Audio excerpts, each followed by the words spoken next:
हनुमान् श्रीपदो वायुपुत्रो रुद्रो नघोजरः अमृत्यवीरवीरश्च ग्रामवासो जनाश्रयः धनदो निर्गुणः शूरो वीरो निधिपतिर्मुनिः पिङ्गाक्षो वरदो वाग्मी सीताशोकविनाशकः शिवः शर्वत्परो व्यक्तो व्यक्तो धराधरः पिङ्गकेशः पिङ्गरोमा श्रुतिगम्यः सनातनः अनादिर्भगवान् देवो विश्वहेतुर्जनाश्रयः आरोग्यकर्ता विश्वेशो विश्वनाथो हरीश्वरः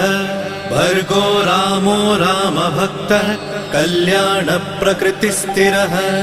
विश्वम्भरो विश्वमूर्तिर्